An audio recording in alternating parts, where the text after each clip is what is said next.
Plot the points z 5, -6 on the Cartesian plane. अगर कोई भी मुश्किल आती है ना तो अपने साथ ग्राफ बुकलेट लेकर आओ, हर एक क्वेश्चन को ग्राफ पे ड्रॉ कर सकते हो। तो जब मैं 5, -6 को ग्राफ पे ड्रॉ करूंगी।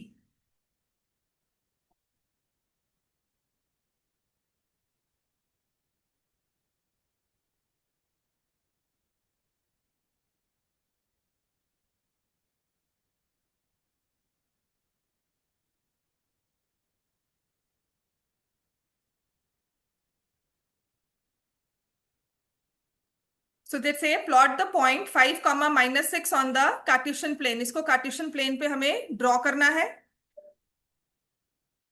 And then we have to construct a right angled triangle IZN।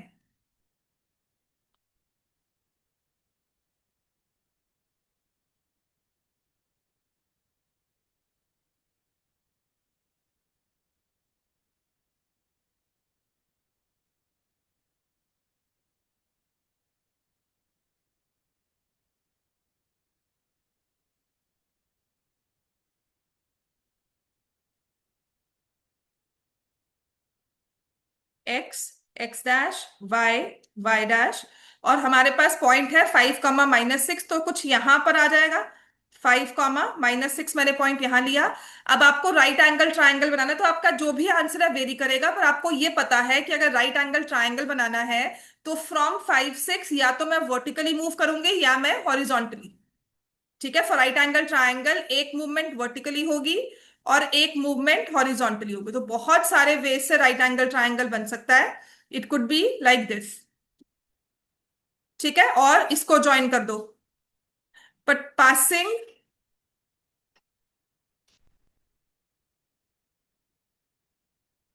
IZN, हाँ बिल्कुल कर सकते हो, ऐसे ड्रॉ कर सकते हो, आप ये ड्रॉ कर सकते हो जो आपको असाइनमेंट भेजी थी, सॉल्व किए बेटा,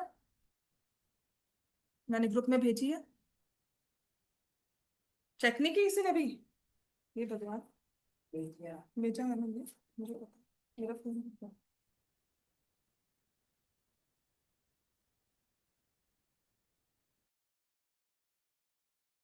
ठीक है। सो IZN को हमने बताना था, और उसके बाद आपको कहीं भी मतलब you could have kept I here, I here, I, मतलब अलोंग परपेंडिकुलर लाइन को आई आई कहीं भी रख सकते हो, एन को along horizontal parallel to x axis कहीं भी रख सकते हैं। ठीक है, तो इस तरह से आपका ट्रायंगल बन जाएगा। What would a system of coordinates be like if we did not have negative numbers? तो वो कुछ इस तरह से होगा। सिर्फ एक राइट एंगल ट्रायंगल रहेगा, सिर्फ एक क्वाड्रेंट होगा। There would have been only one quadrant. Now would this allow us to locate all the points on 2D plane? It's not all. ठीक है ना, तो डिपेंड करता है, मतलब ये जो हमारा 2D प्लेन का जो हमारा कॉर्नर होगा ना, मतलब मैं इसको ही मानकर चलूंगी, फिर इसको ही ओरिजिन मानूंगी, यहां पर ओरिजिन रखूंगी, तभी आपके सभी पॉइंट्स इस प्लेन में आ सकते हैं। ठीक है। So are the points M -3 -4 A 0068 on this lie on the same straight line? Question number 6 start करो। Suggest a method to check this without plotting and joining the points. Ayush, तुमने homework किया है?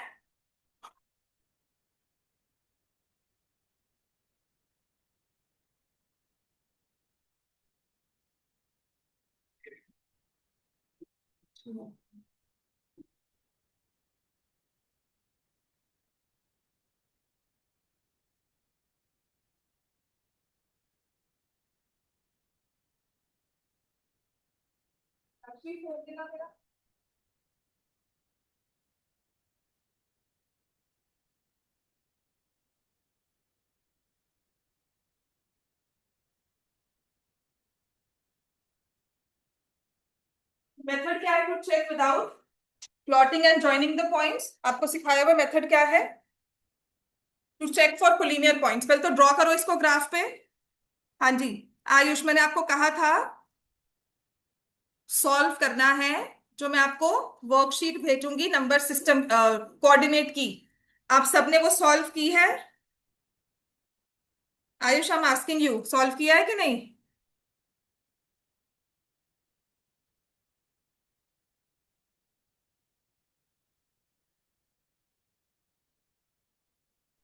Yes ma'am. मैंने जो आपको class 9 की worksheet भेजी थी, मैंने संडे को मॉर्निंग में भेजी है for number system, for coordinate geometry. तुमने वो वर्कशीट सॉल्व की है? मैम हाफ की है। हाफ की है, ठीक है, वेरी गुड।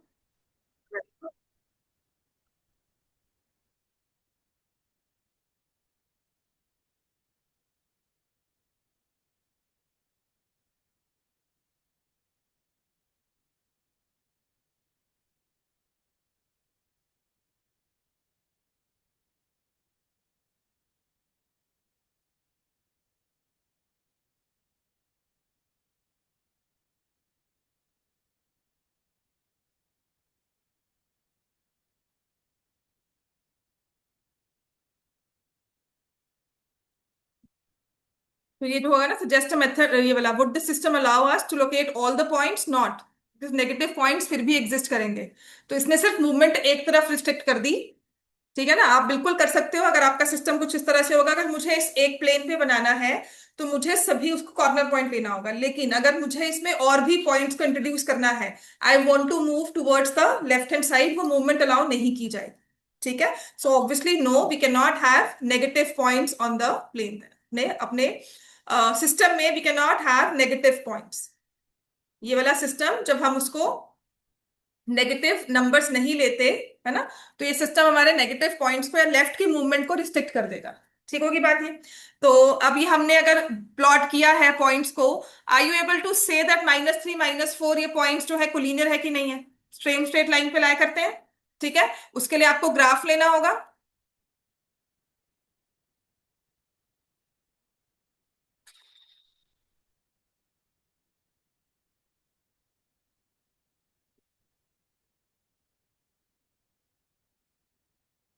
और उसके बाद अगर वो कहता है सजेस्ट अ मेथड, तो वो क्या होगा? To check the collinearity of points without plotting the points. कैसे चेक करते हैं? हमने पॉइंट्स को ना ड्रॉ नहीं करना। हर बार मैं ग्राफ ड्रॉ कर रही हूँ, आप कहाँ बैठे हुए, आप पे पहले एक्स एंड वाई एक्सिस बनाओगे, मैं तुम्हें 100 दे दूं एक ग्राफ का पॉइंट, तुम कैसे चेक करोगे? 78 दे दूं, इसके साथ मैं बोलूं 78, तुम कितना ऊपर तक लेके जाओगे उसको? कहाँ तक लाइन खींच कर चेक करोगे? कितना स्केल को श्रिंक कर लोगे? एक पॉइंट मैंने 00 दिया है, एक पॉइंट मैंने 78 दे दिया, एक मैं 78 पे पहुंच गई, है ना? तो हर बार ग्राफ जो है ना हमारी वर्किंग में वायबल नहीं होता। हम बना सकते हैं बिल्कुल, मैं आपको सिस्टम दे दूं, लेकिन अगर मुझे सिर्फ देखना है, I have no instruments in my hand, ठीक है ना, सिर्फ एक पेन पेपर मुझे मिलता हो, तो उसमें I have to devise a method जो मुझे बहुत इजीली नंबर्स को बता सके, पॉइंट्स को बता सके कि वो स्ट्रेट लाइन पे लाई करते हैं कि नहीं, वो तीनों पॉइंट्स एक कोलिनियर पॉइंट्स हैं या नहीं। तो हम कैसे चेक करते हैं उस चीज को? बताओ, पढ़ाया था मैंने आपको सबसे पहला। How do we check? -3 -4 0068। हाँ जी, बोलो क्या होता है? किसी को नहीं पता? किसी को याद नहीं है? क्या पढ़कर आए हैं हम फिर घर पे? Mid point. और डिस्टेंस फॉर्मूला में क्या करते थे? हाँ, याद करो क्या करते थे बेटा। पता क्या है, बोलोगे सब, जिसको नहीं आता उसको आएगा, जिसको आता है उसको पता लगेगा कमी कितनी है। ये तो मैंने यहाँ पे प्लॉट किया, चलो आपने देख लिया कि ठीक है भाई, ये तो हमने नंबर ग्राफ लिया एंड देन वी सॉ कि अच्छा बड़े अच्छे से लाइन बन रही है, तो ये तो कोलिनियर पॉइंट्स है। लेकिन हमारी कंडीशन क्या है? एक तो देखो पॉइंट्स ऑर्डर में दिए हुए थे हमें। हाँ बिल्कुल ऑर्डर में दिया था ना, पहले -3 4, फिर 00 आया, फिर 68 आया, या फिर पहले 68 देखा, फिर 00 देखा, और फिर -3 -4 हुआ। तो इन ऑर्डर हो गए ना पॉइंट्स है, that is what is meant by in order. ठीक है, अब आते हैं यहाँ पर, ये हमारे पॉइंट्स आ गए। तो अब अगर मुझे चेक करना है, not graphically but I have to look for a system, ठीक है ना, जो सिर्फ नॉर्मली मुझे चेक करवा दे, तो हम क्या यूज करते हैं? अभी तक जो हमने सीखा है वो है डिस्टेंस फॉर्मूला। लिखो, to check for collinear points. जब मैं बोलती हूँ ना, सच में कह रही हूँ, आप देखा मत करो, नहीं किया तो पेजेस पलटो, या रजिस्टर लेकर आए हो, पीछे देखो क्या लिखा हुआ है, कहीं ना कहीं उसको सर्च किया करो कि कुछ पढ़ा है इसके बारे में। This will help you to recall. बात समझ में आई? हम यहाँ पर आकर नोट्स बना रहे हैं, ऐसे नोटबुक्स को अपनी काली कर रहे हैं ना, कि पेन भी चला रहे हैं, पेजेस भी वेस्ट कर रहे हैं, सेव पेपर करते हैं वैसे, वरना, है ना? तो उस सेव पेपर को जस्टिफाई कैसे करेंगे हम? जब भी मैं कुछ पूछती हूँ, क्लास में डिस्कशन हो रही है, if you don't know it, please feel free to scroll your notebooks, please feel free to scroll your books. देखो कहीं पढ़ा हुआ था कि नहीं पढ़ा हुआ था। Seriously this method helps you to remember. फिर कोई एक बच्चा बोलता है, उसको याद रहता है और पूरी क्लास को याद रहता है। समझ में आ गया? तो ये पॉइंट ए, ये पॉइंट बी और ये point C. So yes, we can check the collinear points using distance formula, जिसमें हम तीनों पॉइंट्स का डिस्टेंस निकाल लेते हैं आपस का। याद है कि नहीं है? ठीक है ना? और फिर देखते हैं कि जो सबसे बड़ी लाइन सेगमेंट है, क्या वो बाकी दो लाइन सेगमेंट्स के सम के इक्वल है? सबसे बड़ी लाइन सेगमेंट बाकी दो लाइन सेगमेंट्स के सम के इक्वल है या नहीं है? अगर होती है तो बिल्कुल कोलिनियर पॉइंट्स है। तो अगर मैं आपको कोई स्केल पेंसिल ला दूं और एक पॉइंट इसमें 100 और कुछ 100 करके ऐड कर दूं, तो will you be able to check? आपको सिर्फ कैलकुलेशंस करनी है। डिस्टेंस फॉर्मूला क्या होता है बताओ? अगर मुझे एसी डिस्टेंस निकालना है तो क्या होगा? सी पॉइंट है 6,8 और ए पॉइंट है -3 -4।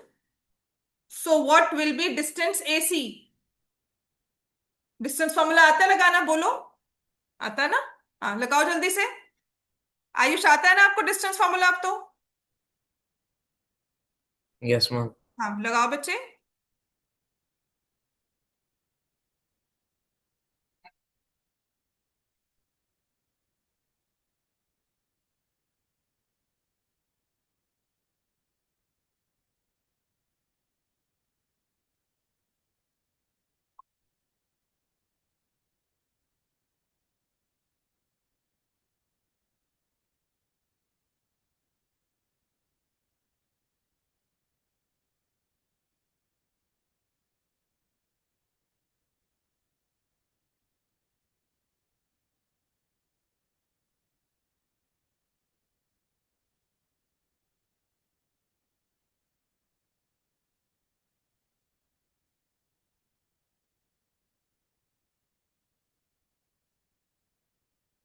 समझ में आ गया हमें? Ma'am, equal.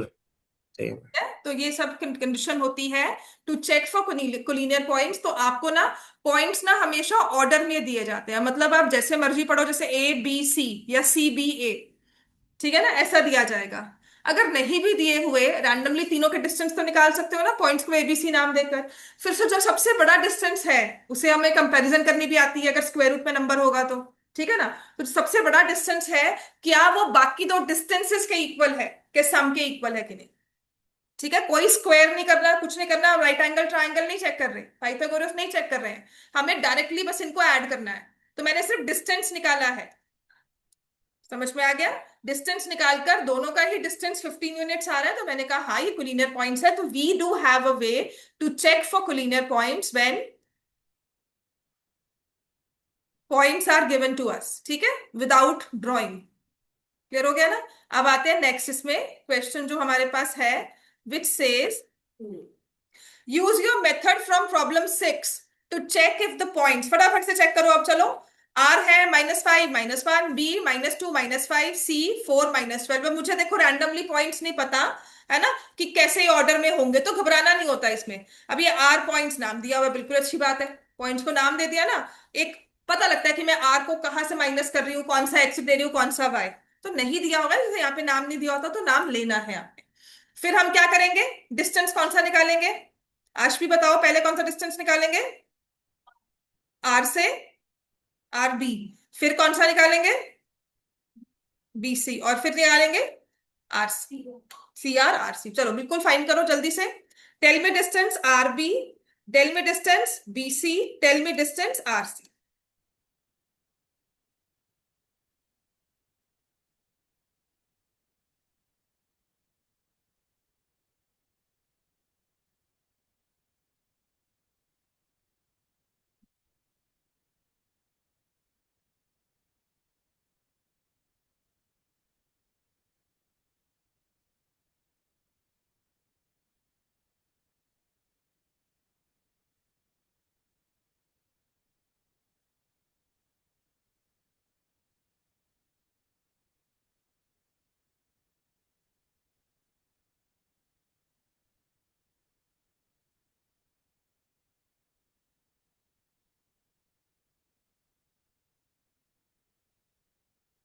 Excuse ma'am.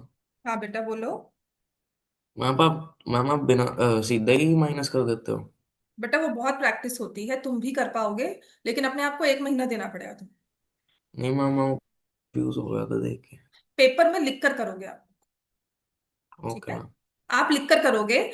जो हम लोग 10th में जब ये टॉपिक करवाते हैं ना, तो पहले एक 15 दिन तो बच्चे लिखते हैं, उसके बाद ओरली हो जाता है, बिकॉज ये डायरेक्टली डिस्टेंस निकालना कभी नहीं आता हमें। हमने सिर्फ फॉर्मूला लिख दिया, उसके बाद सिर्फ नंबर्स लिख दिए माइनस कर। ठीक होगी बात ये।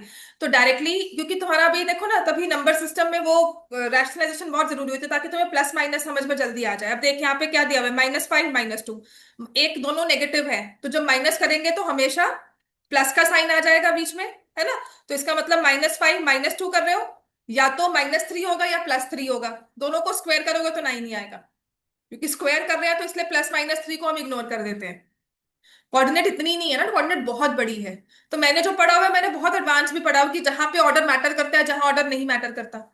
इसलिए मैं इनिशियली तो यही सिखाऊंगी, ऑर्डर मैटर करता है, क्योंकि बाद में जाके करेगा। आप कहोगे यहाँ पे तो दिखाया नहीं, यहाँ पे क्योंकि वो स्क्वायर हो गया, इसलिए उसको फर्क नहीं पड़ा। लेकिन अगर आप -5 -2 करते हो, देखो तब क्या बन जाता है, -3। लेकिन मैंने -2 -5 कर दिया, तो आपका +3 बन गया। अब मैं कहोगे कि मैम ये तो फर्क आ गया, बिल्कुल फर्क आया, लेकिन फर्क हमने क्यों काउंट नहीं किया, क्योंकि वो 3 को स्क्वायर ले रहा है। तो चाहे वो प्लस रखे चाहे वो माइनस रखे, स्क्वायर हो जाता है। डिस्टेंस में ऑर्डर मैटर नहीं करता कि x2 -x1 किया है, बेसिक डिफरेंस मैटर करता है। ठीक है, मैंने कैलकुलेशंस देखो, -5 -2 दोनों के साइन नेगेटिव है, तो मैं डिफरेंस ले लेती हूँ दोनों का। ठीक है, -1 -5 अगेन दोनों के साइन नेगेटिव है ना, सेम लाइन पर है, तो डिस्टेंस 5 - 1 4 का स्क्वायर हो जाएगा। अब मैं अगर BC लगा रही हूं, तो -2 -4 -6 है, मैंने 6 का स्क्वायर लिख दिया। -5 -12, ठीक है। तो परेशान नहीं होना, मैं 10 साल की प्रैक्टिस के बाद बैठी हूं यहाँ पर। 10 साल से मैं वही सेम चीज करवा करवा के प्रैक्टिस कर चुकी हूँ। आपको पहली बार में वो मैं कह रही हूँ कि 1 महीने में 1 दिन में तुम परफेक्ट हो जाओ। तो you will take time, but make sure you practise it. अगर मुश्किल आ रही है ना, तो लिखो, बिल्कुल लिखो, -5 -4 का होल स्क्वायर प्लस -1 -12, बस यहां पर ऐसे कर सकते हो। समझ में आ गई बात। तो 3 स्क्वायर 4 स्क्वायर तो मुझे पता है √25 होता है, आर भी आ गया 5 यूनिट्स।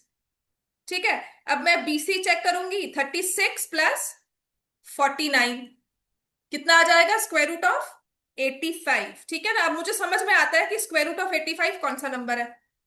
ठीक है, उसके बाद हमारे पास RC जो है वो क्या हो गया, 81 प्लस 121, इनको दोनों को ऐड किया बच्चों, क्या आएगा, 200, हाँ 202।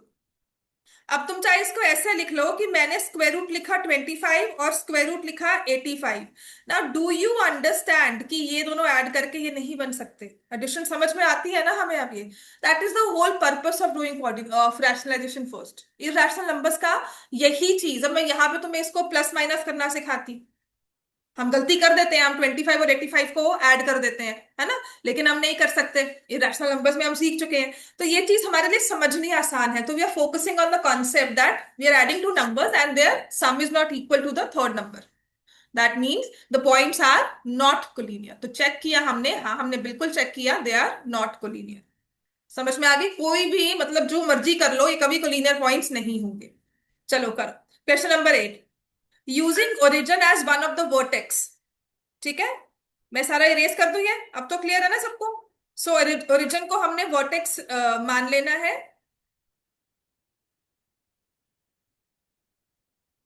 Using origin as one of the vertex, तो आपने x axis y axis draw करनी है और ओरिजिन को एक वर्टेक्स को मान लेना है।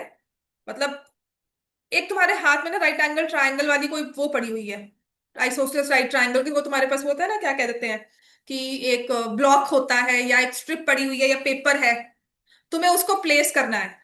तो तुमने यहाँ पर उसके एक वर्टेक्स को तुमने यहाँ पे फिक्स कर दिया, कर सकते हो। ठीक है, एक वर्टेक्स को तुमने यहाँ पे फिक्स कर दिया ओरिजिन पर। अब तुमने राइट एंगल ट्रायंगल बनाना है, ठीक है ना। तो तुम किस तरह से बना सकते हो। उसने कहा कि एक वर्टेक्स यहाँ रख दिया, तुमने रख दिया। अब दूसरे वाले बाकी दो वर्टिसेस कैसे रखोगे, वन वर्टेक्स इन क्वाड्रेंट 3, थर्ड क्वाड्रेंट कौन सा होता है, ये हुआ फर्स्ट, ये हुआ सेकंड, या थर्ड क्वाड्रेंट में तुम्हें रखना है। ठीक हो गया, तो एक वर्टेक्स कहीं यहां पर होगा and the other in quadrant 4, एक क्वाड्रेंट 4 में रखना है। So how will you draw a right angle triangle with these three placements? आपकी ना, I had some teacher discussions वगैरह होती है, तो किसी टीचर ने कहा कि बहुत ही ना थ्योरी थ्योरी दे दी मैथ्स में, इट्स नॉट प्रैक्टिकल, कोई क्वेश्चंस नहीं दिए हुए। अच्छा, बात सही भी है, प्रैक्टिस चाहिए बच्चों को। अच्छा, जब हम प्रैक्टिस के लिए क्वेश्चन मानते हैं, हम कहते हैं कि कॉन्सेप्ट क्लैरिटी नहीं है, बच्चा वो नहीं सॉल्व कर पा रहा जो पेपर में अजीबोगरीब चीज आ गई, क्योंकि कॉन्सेप्ट क्लैरिटी नहीं है। तो ये जो चीजें है ना, ये आपकी कॉन्सेप्ट को क्लियर कर रही है कि देखो तुम प्लेसमेंट कैसे करोगे, instead of making you remember the formula Ratte मारो। अब हम तुम्हें कह रहे हैं कि हम कैसे प्लेसमेंट करें, कि राइट एंगल ट्राइंगल तुम्हारे पास ये ना सुई की जैसे आपके पास वॉच होती है ना, उसकी घड़ी, उसकी हैंड्स है, तो किस तरह से रखोगे कि यहां से भी और यहां से भी इक्वल हो जाए, है ना, और बीच में राइट एंगल ट्राइंगल हो। तो ये एंगल कितना होता है बच्चों, बताओ? 90, ये भी 90 होता है। अब तुम्हारा एक वर्टेक्स यहाँ, एक वर्टेक्स यहाँ, तो इसका मतलब तुम यहां से जो एंगल बनाओगे क्या होना चाहिए? अच्छा, तुम इसको और इसको अगर ऐसे ज्वाइन करोगे तो क्या 90 डिग्री एंगल बनकर आएगा? थर्ड क्वाड्रेंट में पॉइंट रखना है, इसको और इसको ज्वाइन किया, इसकी मूवमेंट आप स्टेबल मत मानो ना, इसके मतलब इसको स्टेबल मत मानो, कहीं भी इसको प्लेस करते हो तो क्या ये 90 डिग्री का एंगल देगा तुम्हें? थर्ड क्वाड्रेंट और फोर्थ में प्लेस करना है, देगा। और तुमने 90 का मतलब एंगल जो है यहां नहीं बन सकता, मतलब ये ऐसा नहीं हो सकता ना, ये ट्राइंगल है, तुम इसको उठाकर रख रहे हो कहीं पर भी।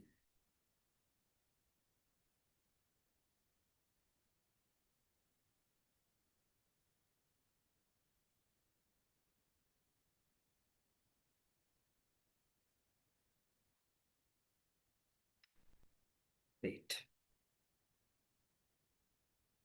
ट्राइंगल है नहीं इसमें, चलो छोड़ो।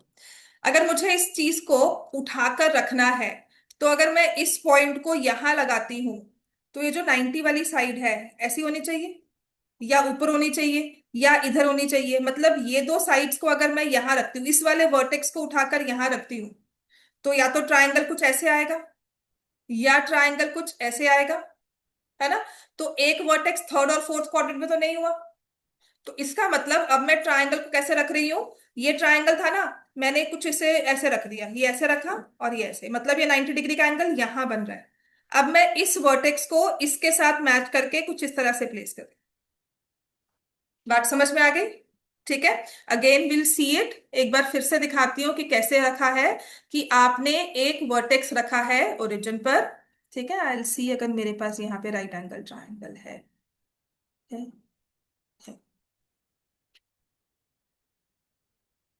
ठीक है, तो अब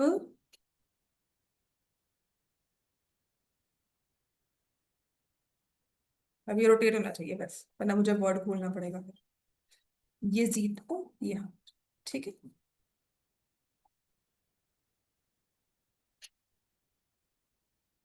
अब अगर मैंने इस वाले,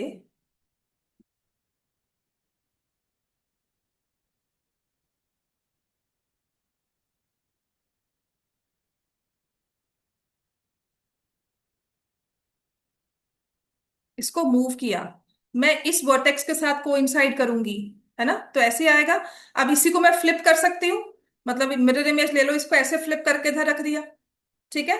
या फिर अगर नीचे रखूंगी तो ऑब्वियसली कुछ ऐसे बनकर आएगा, ठीक है। या फिर मैं इसको रखूंगी तो ऑब्वियसली ऐसे कुछ बनकर आएगा।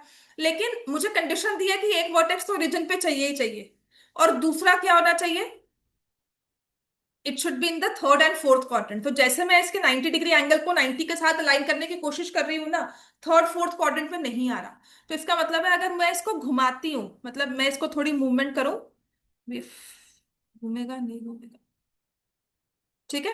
तो अगर मैं सिर्फ इसको कुछ इस तरह से प्लेस कर दूं, ये ऐसे है,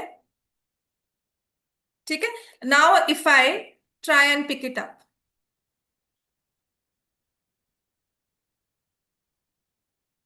एक थर्ड में चला गया, एक फोर्थ में चला गया, बात समझ में आ गई ना, राइट। इसका मतलब अगर आप प्लेसमेंट चाहते हो थर्ड एंड फोर्थ क्वाड्रेंट में, तो कुछ इस तरह से हमारी प्लेसमेंट होगी ना। अब आपको एक प्रॉब्लम सॉल्विंग स्किल सिखाया कि तुम्हें कुछ इस तरह से प्लेसमेंट करनी है, तो तुम कैसे करोगे। तो तुमने हर तरह से रखना शुरू कर दिया, तुमने फिर आपने फिर कंक्लूड किया कि जो ये 90 डिग्री का वर्टेक्स है, ये यहां पर आएगा, एक वर्टेक्स यहां होगा और एक वर्टेक्स यहां होगा, और यहां एंगल 90 हो गया। तो अगेन जो ऑब्जर्वेशन हमारी होगी, क्या बता सकते हो ये एंगल कितना होगा और ये एंगल कितना होगा, क्योंकि ये क्या है, आइसोसलेस राइट ट्रायंगल। तो इसका मतलब यहां पर भी 45 डिग्री लोगे और यहां पर भी एग्जैक्ट 45 डिग्री लोगे। बात समझ में आ गई। तो जो इसकी प्लेसमेंट होगी, ये 90 डिग्री यहां पर है, 90 ऐसे है और फिर ऐसा बनेगा, और ये आपका 90 डिग्री का एंगल बन गया। बात समझ में आ गई, लिख लो इसको, सारी कंडीशंस बना लेते हैं और लिख लेते हैं। इसमें लिखा हुआ है, so plot the vertices of an isosceles right triangle. ठीक है, an isosceles right triangle with one vertex in quadrant 3 and other in quadrant 4। तो फर्स्ट केस में तो आप कहीं भी ट्रायंगल बना सकते हो। ठीक है, फर्स्ट केस में हमारे पास जो आंसर होगा वो कुछ इस तरह से होगा कि if I have to draw with one vertex at origin, so my right triangle could be like this, my right triangle could be like this। यहां से बस हिलना नहीं है, इसको यहां पर हमने पिन अप कर दिया। अब ऐसे भी रख सकती हूं, ठीक है, ऐसे भी रख सकती हूँ, इसकी मूवमेंट हो रही है। अब एक पॉइंट पिन करके ओरिजिन पे ऐसे रख दिया, या फिर मैं इस पॉइंट को यहां पे ऐसे रख दूं, ठीक है ना, ये वाला तीखे वाला यहां पर लगा दिया, और 90 डिग्री ऐसे लेकर चल रहे हैं। समझ में आ गई बात है। लेकिन जब मुझे इसे प्लॉट करना है विद वन वर्टेक्स, ठीक है, in the third quadrant and one in the fourth quadrant, तो अब हमने एक पॉसिबल प्लेसमेंट बता दी वो किस तरह से होगी। ठीक है,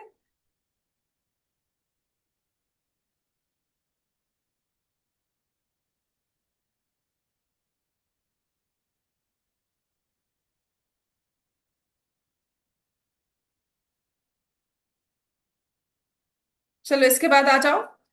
The following table shows the coordinates of point S, M, and T in each case.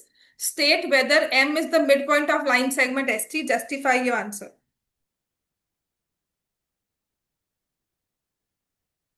ये हमारे पास टेबल है। ठीक है, so we have to coordinates देखने हैं, M is the mid point. आपको चेक करना है क्या M मिड पॉइंट है कि नहीं है। ठीक है, करो चेक।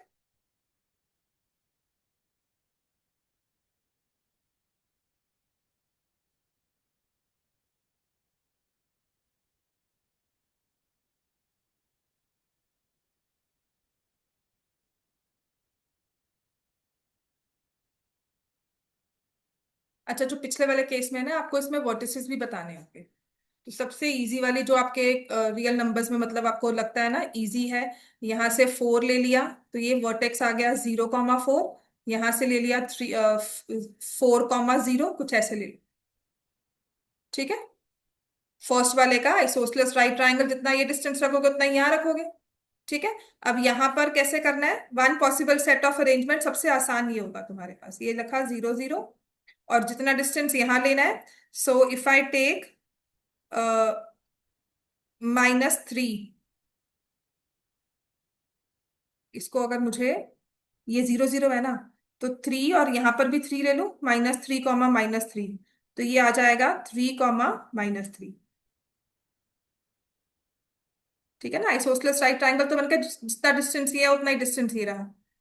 ठीक होगी बात, ये हमारे पास तीनों वर्टिसेस भी आ गए। समझ में आ गया है ना ये। ठीक है, आपको पॉसिबल सेट ऑफ वर्टिसेस बताने हैं। अब नेक्स्ट आ जाओ, you have to check whether the point M is the mid point.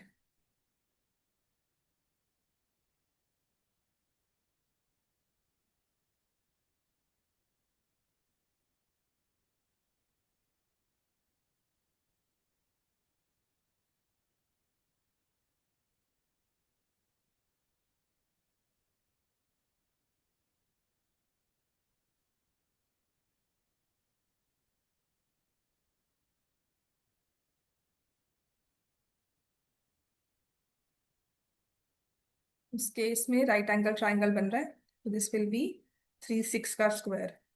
ठीक है, और ये हमारे पास है आइसोसलेस बन गया ये मेरे हिसाब से, नहीं आइसोसलेस भी नहीं बना। ये डिस्टेंस कितनी आ रही है, 6, और ये कितना आ रहा है, 9 3, और ये कितना आ रहा है 3, नहीं हुआ ना ये, 3√2 आ रहा है, और ये भी 3√2 आ रहा है। ठीक है, तो दिस विल बी 9 18 प्लस 18 बन गया है सबसे।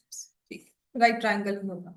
बात समझ में आ गई? डिस्टेंस फॉर्मूला वेरीफाई करके भी दिखाना है। अगर मैंने वर्टिसेस लिए हैं -3, और लिया है 3, -3, और एक वर्टेक्स है 0 0, तो आपने पहले ये डिस्टेंस निकाला, विच विल बी 3² प्लस 3² का अंडर रूट, और क्या आएगा 3√2। फिर ये डिस्टेंस निकाला, 3² प्लस 3² का under root, answer again will be 3√2। और फिर ये डिस्टेंस निकाला, तो यहाँ -3 से शुरू होकर 3 पर खत्म हो रहे हैं, है ना। y तो सेम है, हॉरिजॉन्टल मूवमेंट कर रहे हैं, तो 6 यूनिट्स आ गया। तो आप लिखोगे 6² इज इट इक्वल टू 3√2 का होल स्क्वायर प्लस 3√2 का होल स्क्वायर, पाइथागोरस थ्योरम लग जाएगी और ये हमारा आंसर आ जाएगा। ठीक है, अब बताओ m is the mid point, yes और नो? यस, इस केस में m is the mid point, right. Then what was the next one, reason क्या है?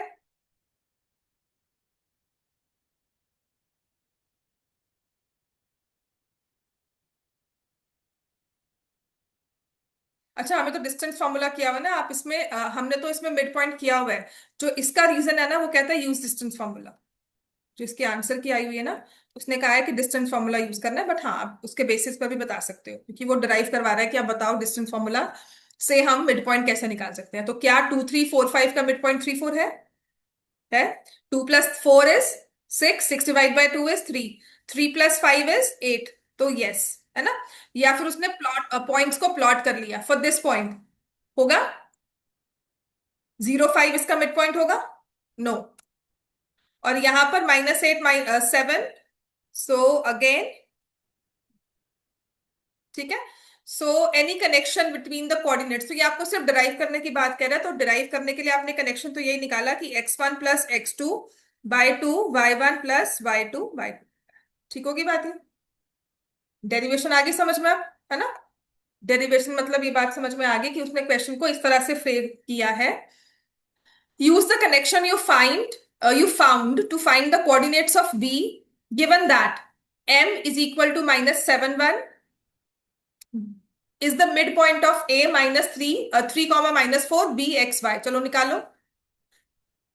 एक लाइन सेगमेंट दी हुई है, ये है a विच इज 3 - 4, और उसका आपको दूसरा पॉइंट दिया हुआ है b x y, और कहता है कि जी m जो है ना इसके मिड पॉइंट पे बैठा हुआ है, m के कोऑर्डिनेट्स है -7 1, तो इसके बेसिस पे बताओ जी b कहां पर रखोगे। ठीक हो गया बात? आपके पास एक रिबन का एक रोप की लेंथ है, तो आपने ए और एम पे रख दिया। अब आप कह रहे हो कितनी और लेंथ काटूं, तो आप क्या करोगे, एम से बी तक जाओगे। बात समझ में आई ना? प्रैक्टिकली अगर आपको ये सिचुएशन करने को कहें, तो हाउ विल यू फाइंड कि आपको बी कहाँ फाइनल रखना है। अगर आप देखोगे there is a green board, जब चार्ट वगैरह का क्राफ्ट का काम करते हैं या कुछ ऐसा होता है, तो एक ग्रीन बोर्ड मिलता है जिसपे ग्रिड्स बनी होती हैं। ठीक है, तो अगर हमें उसके हिसाब से प्लेसमेंट्स करनी है, so how will be do. तो हमें पता है कि बीबी का हमें मिड पॉइंट लेना है, तो हम लिखेंगे 3 + x/2 और -4 + y/2, and this will give me the mid point as -7 1। अब मेरी नॉलेज जो है प्रीवियस वाली, वो कहते हैं कि अगर पॉइंट्स इक्वल है तो उनके एक्स भी सेम होंगे, उनके वाई भी सेम होंगे। तो आप कह रहे हो 3 + x/2 = -7। ठीक है, सो 3 + x = -14, एक्स की वैल्यू कितनी आ जाएगी आगे सबके ये, राइट। बेटा मल्टीप्लाई कर इसको, -7, हाँ तो 3 + x, ये 3 है और ये x है।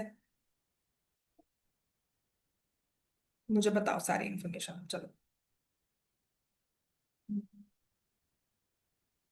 ठीक है, सो अब हमारे पास कुछ इस तरह से था, एक लाइन सेगमेंट है, एक पॉइंट ए के कोऑर्डिनेट्स बता सकते हो कितने होंगे बेटा? 3, ऐसे ही मिड पॉइंट के कोऑर्डिनेट्स क्या है? -7, और ये बी पॉइंट है x, y। मिड पॉइंट का फॉर्मूला कह रहा है 3 + x/2 -4 + y/2। क्या गलती की थी तुमने? हाँ, मैं कह तो रही हूँ ना। और सॉरी, यहां पर ना ये जो कोऑर्डिनेट्स आने चाहिए इसके बाद ना, वो है आपके पास -7, 1। ठीक है ना? तुमने x को मैच किया, 3 + x/2 = -7। 3 + x is -14। x की वैल्यू क्या आ गई? -17। मतलब ये जो b है ना, तुम इसको -17 पर जाकर खत्म करोगे। समझ में आ गई बात? ये आपको एक ग्रिड बोर्ड दिया होगा, 3 - 4 पे एक पॉइंट रखा है, -7, 1 पे रखा है। अब ऐसे ही हम -4 + y/2 करेंगे =1। तो इस हिसाब से आपके पास क्या आ जाएगा? -4 + y = 2। y की वैल्यू क्या आ गई? 6। जैसे मैं ये डिसमॉस ओपन करती हूँ ना, वैसे ही अगर देखो, if I open this one, ठीक है, अब मुझे आप पॉइंट्स बताओ। ये कुछ इस तरह चल रहा है। ए के पॉइंट्स क्या थे? ए के कोऑर्डिनेट थे 3, -4, है ना बेटा? यही था ना? ये देखो, 3,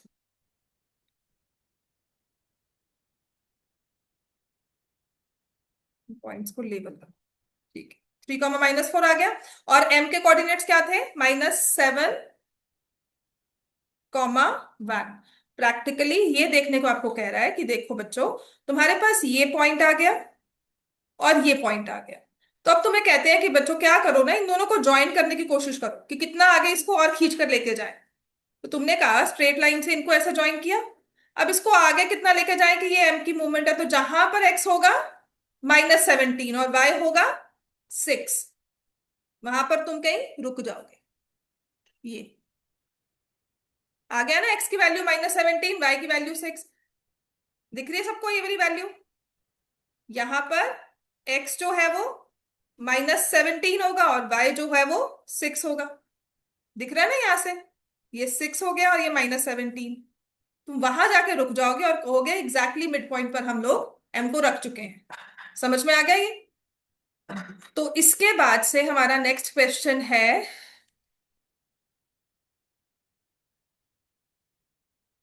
ठीक है। अब कोऑर्डिनेट्स हमने निकाल दिए। अब ये वाला क्वेश्चन नंबर 11। चलो, P Q with the points of trisection. Now what is trisection? Bisect करना समझ में आता है सबको? मिड पॉइंट निकालना मतलब, अगर हम इसी केस में बात करें, एम को हमने मिड पॉइंट कहा है of A B, so other word will be M bisects A B. लिख लो, M is the mid point of A B. Bisect समझ में आता है वर्ड करना सबको? Bisector, two equal parts. Bi is a word used for two, है ना? तो हम लिखेंगे एम बाइसेक्ट्स ए बी। तो ऐसे यहां पे वर्ड मेंशन कर दिया ट्राइसेक्शन। याद है ना, मैंने आपको 4 इक्वल पार्ट सिखाए थे करने। किसी भी लाइन सेगमेंट को 4 इक्वल पार्ट्स में डिवाइड करना है तो आप कोऑर्डिनेट्स बताओगे। मैंने किया था ना, पहले मिड पॉइंट निकाला बड़े वाले का, फिर छोटे का, 2 का। देख लेना, हम लोग रिवाइज कर लेंगे। तो उसने कहा है पी एन क्यू ट्राइसेक्शन के पॉइंट्स है। अब ट्राइसेक्शन क्या होगा कि 3 हिस्सों में डिवाइड करना है हमें। ठीक है, विद पी क्लोजर टू ए। तो मतलब ए यहां पर होगा तो पी उसके पास होगा, फिर क्यू आएगा और फिर आर आएगा, यहाँ पे बी आएगा सर। ठीक है, हमें बता दिया कि पहले पी आ रहा है। ठीक है, using your knowledge of how to find the coordinates of the mid point, how would you find coordinates of P and Q? Mid point तुम्हें निकालना आता है?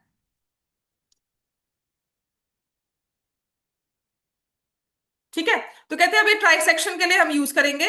सो do this for the case one points are A4 7 and B16, -2। चलो 16 A4 7 और 16 -2 draw करो।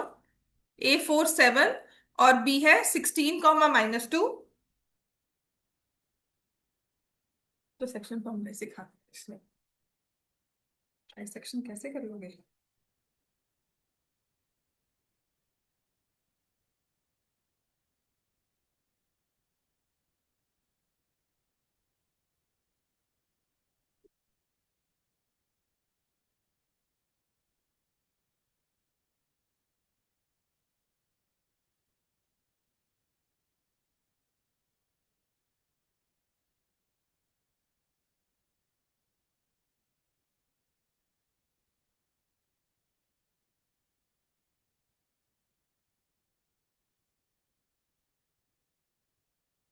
ठीक है,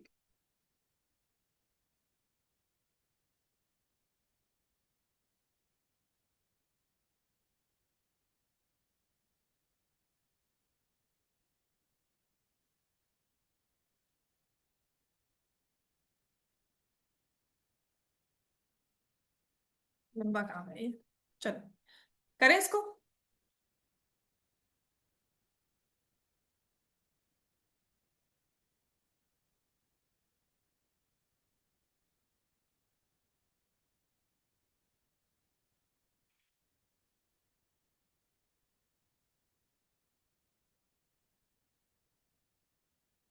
पहले तो लिखोगे ट्राइसेक्शन मतलब to divide in 3 equal parts.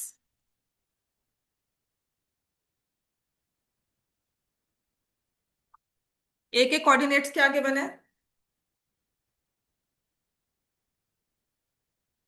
4,7। और बी के कोऑर्डिनेट्स क्या आगे बने हैं?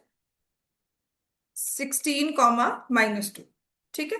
और एक पॉइंट पी यहां पर आ गया और क्यू आ गया जिसने ट्राइसेक्ट कर दिया, तो मुझे पता है कि AP equal to P Q equal to Q B. समझ में आ गई बात है? ठीक है। ना तुम्हें क्यू के कोऑर्डिनेट्स पता है ना तुम्हें पी के कोऑर्डिनेट्स पता है, लेकिन इतना जरूर पता है कि जो मिड पॉइंट होता है उसका फॉर्मूला क्या होता है मिड पॉइंट का?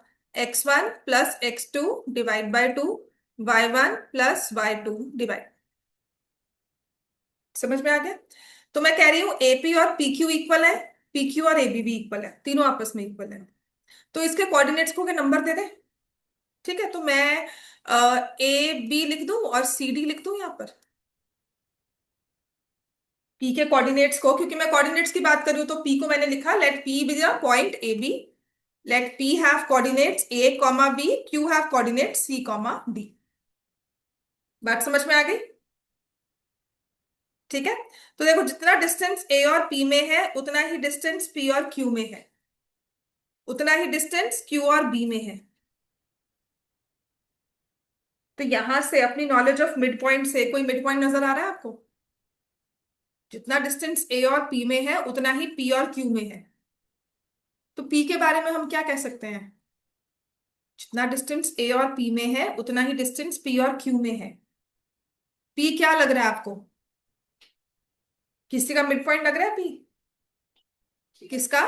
ए क्यू का। तो हम लिख लेंगे यहाँ पे P is the mid point of A Q. समझ में आ गया? और वही चीज मैं क्यू के बारे में भी कह सकती हूँ। क्यू किसका मिड पॉइंट हो गया? P B. चलो फटाफट से मिड पॉइंट का फॉर्मूला लगाएंगे। तो अब देखो मेरे पास मतलब क्या आ जाएगा कि इफ आई डू 4 + c/2। नहीं नहीं, वो तो मिड पॉइंट ए बी का होगा। लेकिन अगर मैं सिर्फ ए बी को मिड पॉइंट यहां पर होगा ना, वो तो मैंने कहा था कि आपको मिड पॉइंट फॉर्मूला आता है उसके साथ आप देख रहे हो। ए बी का मिड पॉइंट क्यों नहीं हो सकता ना, 3 हिस्से हो रहे हैं। मिड पॉइंट ए बी का तो यहाँ होगा ना। एम है ना। एम किसका मिड पॉइंट है? ए बी का। हाँ, उसके बाद क्या करोगे? एम का ए है पर एम के साथ लिंक में नहीं होगा ना कुछ, हमने मिड पॉइंट निकालना आता है। एम का मिड पॉइंट ये है ए बी का। लेकिन अगर मैं ए पी पी क्यू और क्यू बी देखती हूँ तो अब मुझे इन तीनों में लिंक देखना है। ठीक है, 3 पार्ट्स में कैसे डिवाइड कर सकते हैं सिर्फ मिड पॉइंट नॉलेज के साथ। तो पहले मैं कहती हूँ कि पी के कोऑर्डिनेट्स ले लिए, क्यू के कोऑर्डिनेट्स ले लिए। ठीक है। देन आई से कि चलो हमने ये तो सब कर लिया है। अब इसके बाद मैं क्या करूंगी?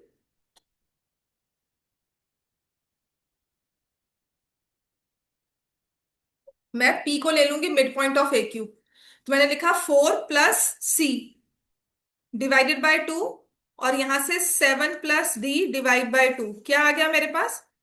P A comma B. समझ में आ गई बात है? और क्यू मिड पॉइंट है, तो मैं पी लूंगी a + 16 divide by 2 and b - 2 divide by 2 will be equal to Q C comma D.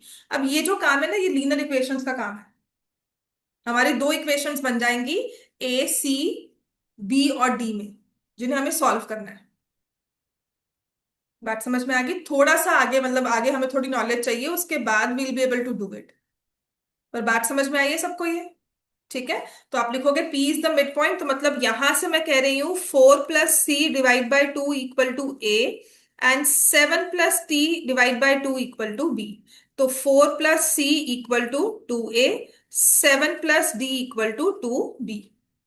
ऐसे यहां पर A + 16 इक्वल टू 2C हो जाएगा, B - 2 इक्वल टू 2D। बात समझ में आ गई सबको? तो जैसे मेरे पास यहाँ पे ए की वैल्यू है, मैं यहाँ से ए की वैल्यू निकाल के यहाँ पुट कर लूं, या सी की वैल्यू निकाल कर यहाँ पुट कर लूं। ठीक है। So this is another part of your syllabus which is linear equations, या हम इक्वेशंस को सॉल्व करते हैं। थोड़ा सा ये 10th लेवल का काम आ जाता है। ठीक है। तो इसमें हम लोग क्या करेंगे, इसमें मैं c इक्वल टू 2A - 4 लिख दूं, और d इक्वल टू 2B - 7। समझ में आ गया ये? अब जो ये c की वैल्यू है यहां डाल दें।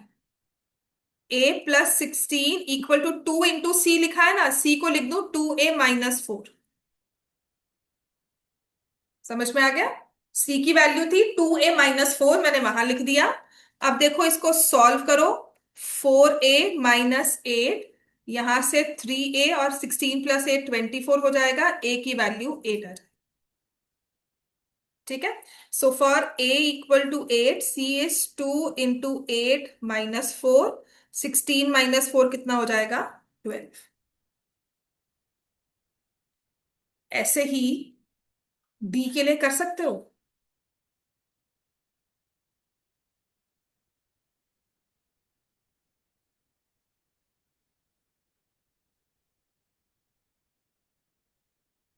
वो 4 इक्वल पार्ट्स थे, 3 इक्वल पार्ट्स मैंने नहीं करवाया था। 3 इक्वल पार्ट्स सच में नहीं कराया था, बिकॉज इसमें ना directly we do section formula. 10th में हम लोग सोचते ही नहीं है इस वजह से। ये क्यू मिड पॉइंट ले लिया, वो 4 इक्वल हिस्से थे, तो 3 हिस्से बीच में हुए। देख बेटा, 4 हिस्सों में कर रहे हैं, ये ए और ये बी। ठीक है। तो यहां से मूवमेंट की, यहां से मूवमेंट की, और यहां से ऐसे हुआ ना हमारा। तो ये 1 2 3, एक और मूवमेंट चाहिए, सॉरी। 4 हिस्से कर लिया ना हमें। तो ए और बी, जो मैंने क्वेश्चन करवाया था वो 4 पार्ट्स का। एक से बी, बी से ऐसे, और फिर ऐसे। 1 2 3 4 हो गया ना? ठीक है। अब तुम्हारी मान लो ये 2 यूनिट्स है, 2 यूनिट्स है, 2 है और 2 है। तो ये और ये कितना हो गया, यहां से यहां तक का 4। और ये कितना हो गया? 4। हाँ तो जो बीच में वो है ना। मैं, ये तो 4 इक्वल पार्ट्स वाला था, ये 3 इक्वल पार्ट्स है। 3 इक्वल पार्ट्स में बीच वाले एम को नहीं ले सकते ना। मैंने आपको कहा था कि इसको यूज करना है मिड पॉइंट वाली चीज को, कि वो एम मिड पॉइंट होता है। मुझे मिड पॉइंट निकालना आता है। ठीक है। मैं ऐसे कह रही हूँ, देख बेटा, ये तुम्हारे पास ए है, ये तुम्हारे पास बी है। तुमने एक पॉइंट पी रखा, एक पॉइंट क्यू रखा। तुम्हारा पी एंड क्यू ना, मिड पॉइंट तो तुम्हारा एम होगा, वो कहीं इन दोनों के बीच में आएगा। ठीक है। तो कहते हैं मिड पॉइंट वाली नॉलेज को यूज करके आप फाइंड करो। तो मिड पॉइंट तो इन दोनों के बीच में आएगा, डायरेक्टली ए बी का मिड पॉइंट नहीं निकाल सकते। हाँ। कैसे फिर बाद में लिंक करोगे ना बेटा, ये देखिए कितना आया। मान लीजिए 2 यूनिट्स आ गए। ठीक है। पी क्यू भी 2 यूनिट्स है। निकाल दे, निकाल ले। कैसे?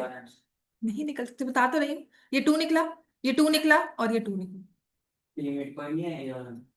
किसने कहा? अब मैं वही तो प्रूव कर रही हूँ तुम्हें। कैसे होगा बता। अच्छा, टोटल ए बी की लेंथ कितनी है, देख हम रीजन आउट करते हैं, तेरे माइंड में कंफ्यूजन है ना, विल रीजन आउट। ये 2 है, और ये 2 है, और ये 2 है। ये तो समझ में आ गया। पूरी ए बी की लेंथ कितनी है? 6 यूनिट्स है। तो ए एम कितना होगा? 3 यूनिट्स होगा कि नहीं होगा? है ना? तो इसका मतलब यहां से लेकर यहां तक 3 यूनिट्स हो गया ना। अब बता कैसे पी मिड पॉइंट आ जाएगा। तो ये पी से लेकर एम तक का डिस्टेंस कितना हुआ? मैंने आपको कहा था कि हमें मिड पॉइंट वाली नॉलेज को यूज करना है, तो मिड पॉइंट इसका दिया हुआ है, अब इसको यूज करके find the coordinates for P and Q. तो अदर वे अराउंड इसको कैसे देखोगे, कि देखो ये 3 हिस्से इक्वल हो रहे हैं, तो हमने 2 हिस्से ले लिए, उससे मिड पॉइंट निकाल लिया। फिर बचे हुए 2 हिस्से लिए, उनसे मिड पॉइंट निकाल लिया, and then we find out. समझ में आ गई बात है? क्लियर हो गया इतना? आपको सिर्फ इसमें वैल्यूज पुट करनी है, विच इज लीनियर इक्वेशंस। आगे हम करेंगे। तो बी की वैल्यू आ गई बच्चों सबके पास? b-2 equals to 4b-14, b equal to 4b-12, और -3b इक्वल टू -12। b की वैल्यू क्या आ गई? 4। समझ में आ गया? आपने पॉइंट्स क्या लिए थे? p लिया था a कॉमा b, और q लिया था c कॉमा d। a की वैल्यू कितनी आई है? 8। c की वैल्यू कितनी आई है? 12। और नहीं, b की वैल्यू कितनी आई है, सॉरी, b की वैल्यू आई है 4। c की वैल्यू कितनी आई है? 12। और उससे d की वैल्यू कितनी आई है? नहीं निकाली हमने। d equal to 2 × 4 - 7। 2 × 4 - 7, 8 - 7 1। समझ में आ गया सबको ये कि नहीं? प्रॉपरली लिखवाऊं? ठीक है, प्रॉपरली लिखवाती हूँ, लिखो चलो। अब इसको ना मैं स्टेप बाय स्टेप लिखूंगी। I will not mix in one page, मैं इसको स्क्रॉल करूंगी ऊपर नीचे। ठीक है? आपने कैसे करना है? आपने लिखना है, let the points P and Q divide line segment A B in 3 equal parts. इसके प्रॉपर नोट्स जो बनेंगे ना, यहां पर ये P हो गया और ये Q हो गया। Let points P Q divide A B in 3 equal parts. ठीक है? तो जब आपने P को लिखा है ना, आपको इसके कोऑर्डिनेट्स भी लिखे होंगे, लिखने चाहिए। तो इनको मैं ए बी नाम दे रही हूं अभी फिलहाल के लिए, और Q को लिख रही हूं सी बी। समझ में आ गया? ए और बी पी के एक्स एंड वाई है, सी एंड डी क्यू के एक्स एंड वाई है। फिर मैं लिखूंगी P is the mid point of A Q, और फिर लिखूंगी Q is the mid point of P B. इतना समझ में आ गया बच्चों सबको? अब मुझे आप ए के कोऑर्डिनेट्स बताओगे कितने हैं? क्या है? 4,7 था। बता दिव्या, ए के कोऑर्डिनेट्स क्या थे? लिखे नहीं पीछे वाले क्वेश्चन में? क्यों सॉल्व नहीं किया मैंने जो इतना सारा सॉल्व करवाया था? हाँ, तो रफ में ए के कोऑर्डिनेट्स तो लिखे होंगे ना? कहीं तो पता होगा ए के कोऑर्डिनेट्स क्या लिखे हैं। 4,7। और बी के कोऑर्डिनेट्स क्या है? रफ में लिखे हैं, इसका मतलब हमें पता ही नहीं लग रहा हम क्या लिख रहे हैं। Please be attentive. बी के कोऑर्डिनेट्स क्या है बताओ? समझ में आएगा सबको? ठीक है। अब आप पी के कोऑर्डिनेट्स जो है ए, सॉरी, पी बी, किस तरह से निकाल सकते हो? ये है ए कॉमा बी, और ये है सी कॉमा डी। तो आप 4 + C को ऐड करोगे, डिवाइड बाय 2 करोगे, और ऐसे ही 7 + D को ऐड करोगे, डिवाइड बाय 2 करोगे। ऐसे निकलेगा हमारा। समझ में आ गया? फिर उसके बाद क्यू के कोऑर्डिनेट्स कैसे निकालेंगे? पीबी का मिड पॉइंट है, तो मैं A + 16 को डिवाइड बाय 2 करूंगी, और B-2 को डिवाइड बाय 2 करूंगी, और मेरे पास ना कोऑर्डिनेट क्यू के बन के आ जाएंगे, जो C कॉमा डी होगा। समझ में आ गई बात है?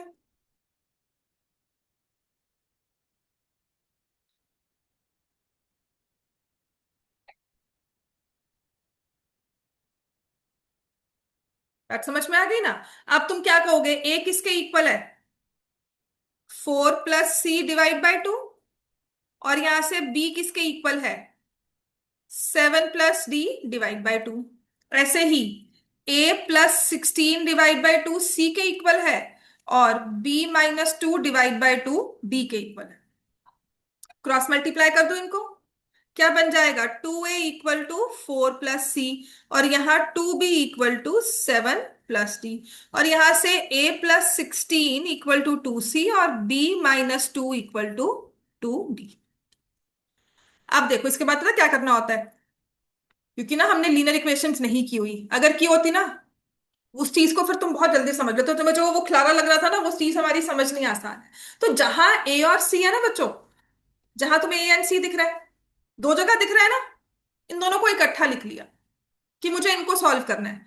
सॉल्विंग, बात समझ में आ गई? अब 2A is equal to 4 + C, and A + 16 equal to 2C। इन दोनों को सॉल्व करना है, और जो बी एंड डी इकट्ठे हैं उनको ले आओ। सेम सेम टर्म्स वाली चीजों को हमने इकट्ठा कर लिया कि ये अगर तुम्हें ऐसे चार चीजें मिले तो तुम जो ए और सी वाली होगी वो इकट्ठी कर लोगी, है ना। और जो बी और डी वाला होगा वो ग्रुप अलग बन जाएगा। मान लो चार सेक्शंस मिक्स है, तो हमें पता है कि हमें ए और सी में टीम बनानी है, तो हम सारे ए सी वाले बच्चों को अलग कर लेंगे, किधर आ जाओ साइड पे, और फिर बी और डी वालों को अलग कर लेंगे। ऐसा ही होगा ना। तो तुमने इसको दो एक ग्रुप्स मानकर तुमने अलग अलग कर लिया कि जो लाइक टर्म्स हैं उनको इकट्ठा बिठा दिया। तो अब क्या करना चाहिए, इनको हम बोलते हैं लीनियर इक्वेशंस इन टू वेरिएबल्स, जो हमारा चैप्टर है बकायदा हमें करना है। ठीक है। अब उसे सॉल्व करने के लिए हमें क्या करते हैं, सबसे सिंपल मेथड होता है कि एक वेरिएबल की वैल्यू निकालो। ठीक है। तो मैंने यहां से फर्स्ट वाली इक्वेशन से, जो कि मुझे दिया हुआ था 2a = 4 + c, तो मैंने 2a - 4 किया तो मेरे पास c की वैल्यू आ गई। मैंने ये वैल्यू उठाकर c और c, देख यहां पे सेम दिख रहा था ना, तो मैंने ये c की वैल्यू को यहां डाल दिया। क्या हो जाएगा, a + 16 = 2 × 2a - 4।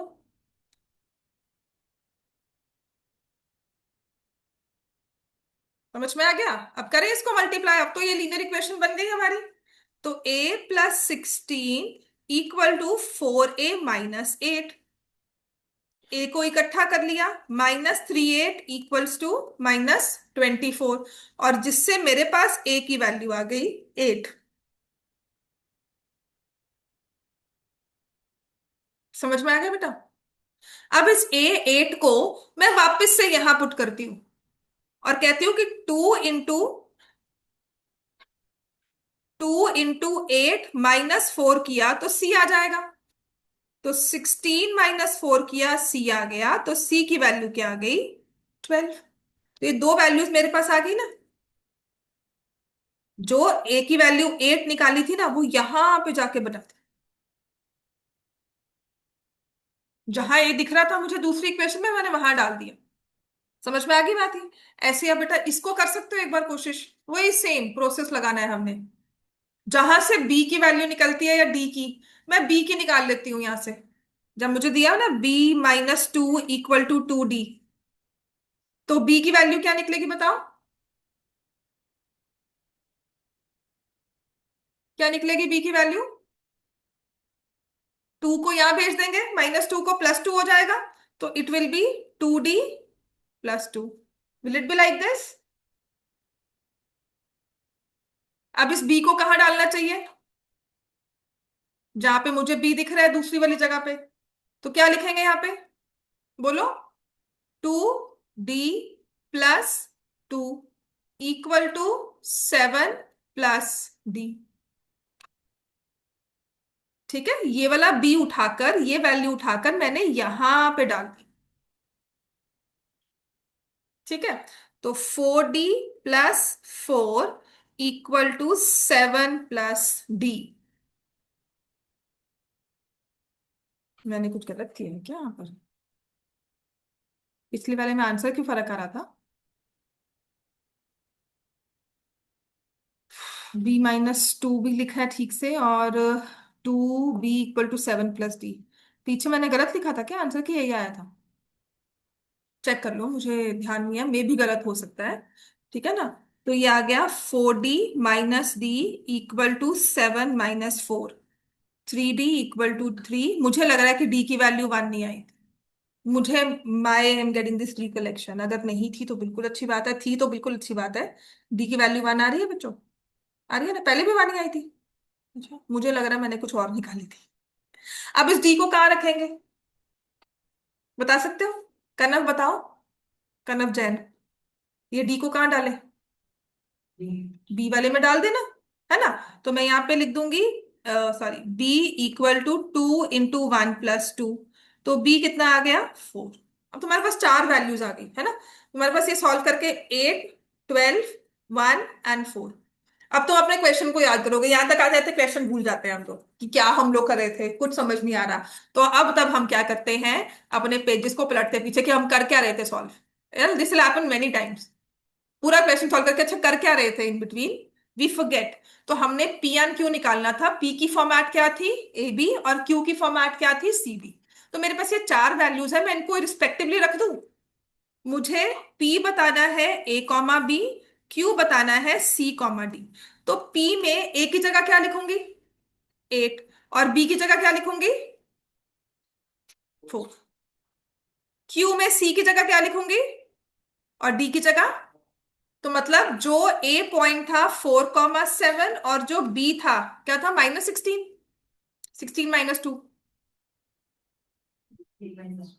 16, -2 था। तो इनको ट्राइसेक्ट करने के लिए आपको एक पॉइंट P रखना होगा जो कि होगा 8, 4, और एक पॉइंट Q रखना होगा जो कि होगा 12, 1।